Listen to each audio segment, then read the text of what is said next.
So one thing that you guys don't know, and what's funny is that this is YouTube magic. I did a whole video and I forgot to say what my name was. So I'm gonna put this, I'm gonna edit it and put it in the front. So my name is Cal, also known as Carlos. I just like Cal a little bit more. I am the founder and CEO of Blacklisted Auto Detailing. All right, I'm located in Glendale, Van Nuys area, Los Angeles. I'm local, pretty much. Okay, so you guys enjoy the rest of my video because I'm actually done with it right now, but you guys are actually gonna start seeing it right now. Okay, see you guys. Dogtown Diamond. Imagine being told that you're gonna be a dad in about an hour or two.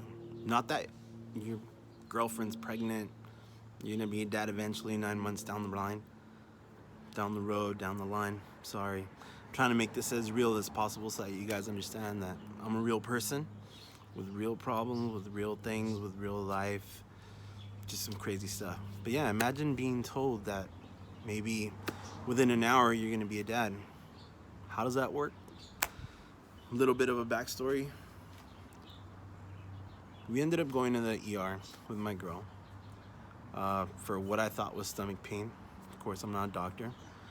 Came out that she was pregnant. We were both in shock, of course, just like everybody is when they get told that. But they told us, you know, this is the ultrasound. As I'm looking at the ultrasound, I see little legs, little arms. They showed us the head. We heard the heartbeat, and I was like, wait a minute, that doesn't look like she just got pregnant. Like, what's going on? You know, so they tell us, okay, we're gonna move you guys to the 6th floor. I was like, okay, but for what? They're like, that's labor and delivery. I was like, I know, for what? They're like, that's labor and delivery. Your wife is pregnant, girlfriend, wife, whatever you want to do. Saying your girl's pregnant, the baby's coming, and he's coming today. We're like, what? Like, oh, don't worry, this happens all the time, it's normal. It's like, are you kidding me? Like, they had a show. I didn't know I was pregnant for a reason, because it's not that common, or then again, did they have it because it was that common? Point is, we didn't have time to think. My girl's on the bed, in pain, scared, out of her mind. So what do I have to do? I have to keep my composure. Okay, so the reason why I'm telling you guys this is because I want you guys to get an understanding of what my background is to get me to why I'm doing this video and what I'm doing now. Okay, fast forward a few hours, we ended up calling both of our families, saying, guess what? We just had a baby, and they're like, you're stupid, stop fucking around. You know, this is no joke, don't play with us like that. Called my in-laws, and the mom had been kind of bedridden for like 2-3 days because she was having really bad back spasms. All of a sudden, back spasms gone. They all ended up getting to the hospital, Kaiser, down at Sunset LAMC. Thank you for all the NICU nurses there, of course. And we were introduced to our premature 6-month-old warrior, Noah. So we were not expecting it, of course. We worked hard and we played hard as well. So, you know, try being told that you're going to be a dad in 2 hours and then not have your own place, not have any savings, not have any diapers, anything. So you're like, what the fuck am I going to do? But the minute that baby comes out, it's not what the fuck am I going to do? It's when am I going to do it? And am I going to do it now? Yes. There's no question about that. So I've always been into cars. As far as I can remember, my dad has really helped me out a lot. Every time I started working on a car when I was like maybe 14, 15, I would end up fucking it up. So I'd go pretty much 80% of the way, 20% he would have to pay for it. But then this day, this fortunate day, Um, I was working for Out of the Closet, um, owned by the AIDS Healthcare Foundation. And I met a person that had a 1965 Mustang. Again, I love cars. I grew up on classics and everything. So I started talking to him, and he told me, "Have you ever heard of this school called UTI?" I was like, "No." He's like, "Dude, it's a mechanic school." He's like, "You'll probably like it if you're looking to do that." I was like, "Fuck yeah, I want to work on cars, like, what the hell?" So I ended up taking a tour at this school, and I'm just fucking blown away.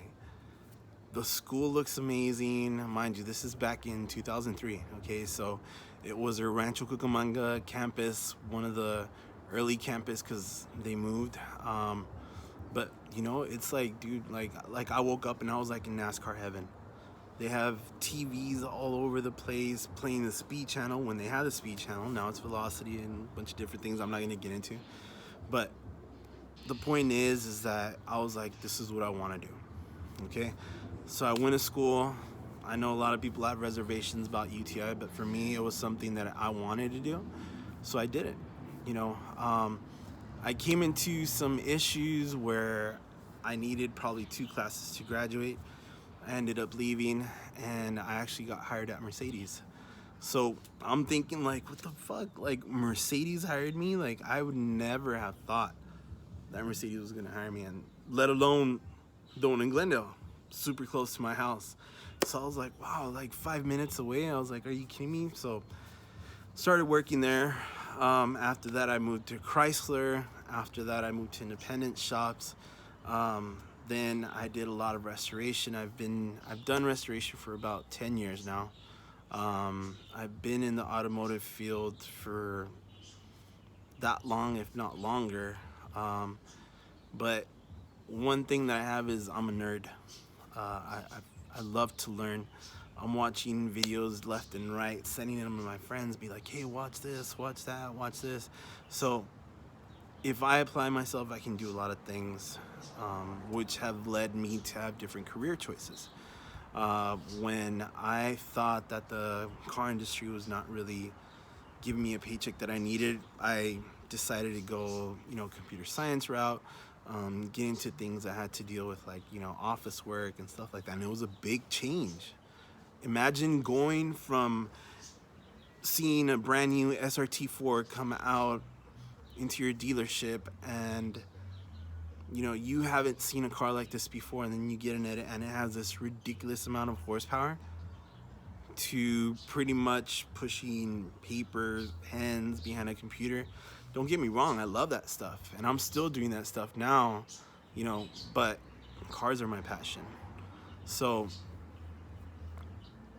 when I decided that I needed to do something more aside from the accomplishments that I've already had in life, when Noah came into this world, I I was like, I have to do it, and I have to do it fast. That's a big, it's a problem that I guess I grew up with because I never learned patience, and that's the running joke with me.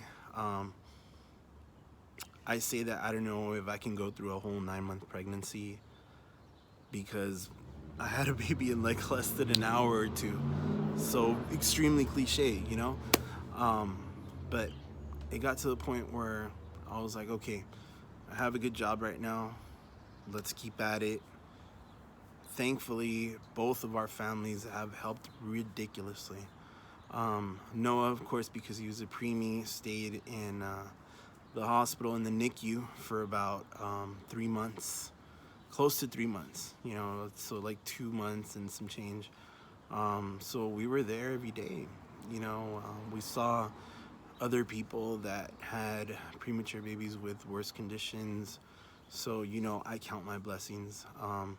With Noah, the way that it was that she had been pregnant for 6 months.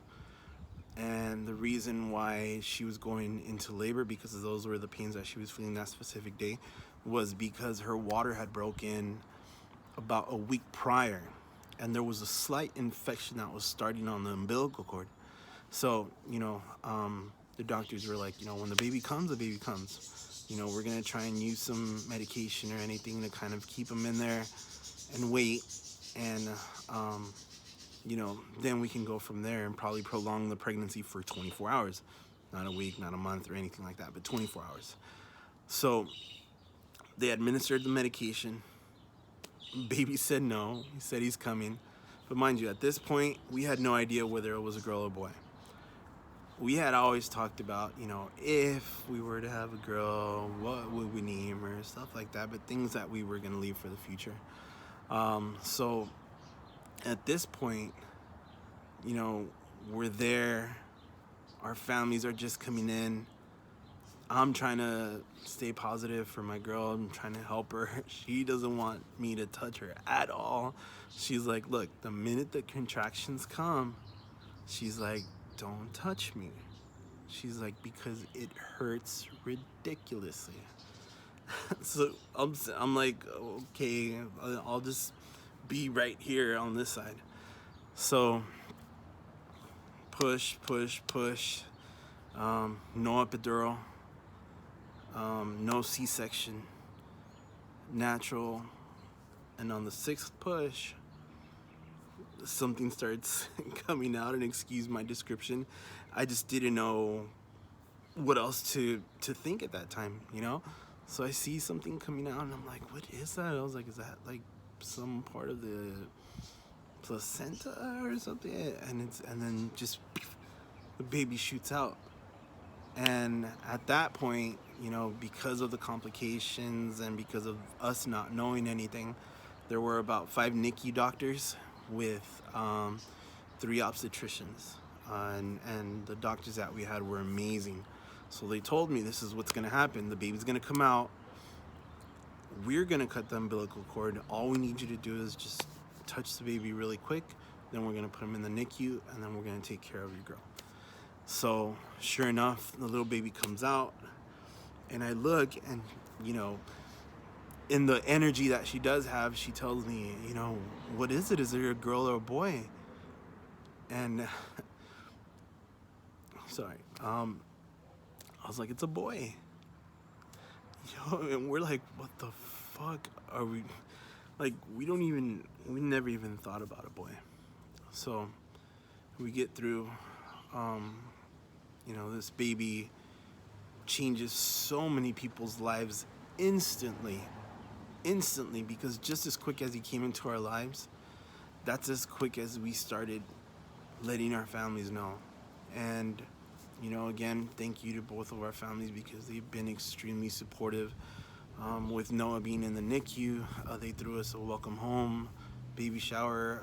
My team at UCLA actually threw me a surprise baby shower when they heard that I had a baby over the weekend, which nobody believed, but it was true. So thank you to them, the hematology oncology team, and everybody else that supported me at work. Thank you to you guys too. But again, the reason why I'm doing this video and giving you this backstory is because I'm letting you know now I'm taking the next step in my life. I love being behind a desk and everything, but at the same time, I love cars. So little by little, I started gathering equipment, started buying things here and there. And about 2 months ago, I was kind of having a situation, and I had mentioned to some people, my friends, that if I would have some time where I can focus on my business, because I've always been doing mechanic work on the side, doing things for people here and there, that I can make it happen. So the opportunity came up, and I had enough equipment to start my own thing. So one thing that I love to do is I love to clean my cars. Anybody that knows me, we used to go wash our cars every Wednesday when we go to meets, when it was still safe to go to meets. Not anymore. No, now we do a lot of sanctioned things and everything. But back then, it was something that I loved to do, and I was like, hey, you know what? Again, if cars is what I'm supposed to be doing, and that's the gift that has been in me why try and suppress it just because, you know, where I was working doesn't have the right pay or anything. So, really funny story. The movie, The Social Network. I remember a part where I think the Winklevosses are in the dean's office talking about Mark Zuckerberg, how he took their idea and everything, and the dean tells them, you know, men of Harvard, or men and women of Harvard, don't go out and get jobs. They go out and make jobs. So, what I wanted to do was start my own business naturally. So, that's exactly what I did. Hearing those words that, you know, people that don't have what they want make what they want. So, that's what I decided to do, because if I'm gonna show Noah anything, it's gonna be that you need to count on yourself. You need to not worry about what everybody's telling you to do. You need to do what you need to do for you at that time, at that moment. Whatever you need to get fulfilled, that's what you need to do. So, brings me back to why I'm making this video. I have now started blacklisted auto detailing. Okay, that's one of the many things that I do with cars. Again, I've been a mechanic for a few years already, close to a decade. I've worked on body work as well, and now I'm cleaning cars, which sounds simple, but it's not. I'm actually offering new services, which is carbon fiber restoration. So if you have your carbon fiber pieces that usually come from the manufacturer with a gel coat, you know, a lot of us just love to just slap that on the car, and we don't bother about getting it cleared. And the good thing about getting it cleared is that the clear has UV protectants. Okay, so when you see other people's carbon fiber and it's yellowed out, it's because they don't have that UV protectant. All those UV rays are hitting the gel coat, which are then kind of deteriorating the material. Sorry, deteriorating. Say it with me. Deteriorating. Sorry. Again, just to make sure that this is raw and uncut and everything, I'm gonna leave that in. So, I offer full details. I offer interior details. I offer carbon fiber restoration now. I'll put a link down in this video to my website where you can see the prices that I have for that. I am also learning how to use this social media platform, YouTube, Instagram, Facebook, to promote my business. Things have changed along the way, from the way you started a business before to the way you do now. It's not easier, you know, it's just a different approach that you have to do. So again, I'm a geek, I'm a nerd, I love learning, so this is my attempt at starting my new journey. Okay, so what I'm going to be doing with you guys is I'm going to be taking you along with me when I do detailing jobs, or just kind of letting you know also what it takes to start a business. Okay, I started doing Facebook ads and everything probably about 2.5 months ago.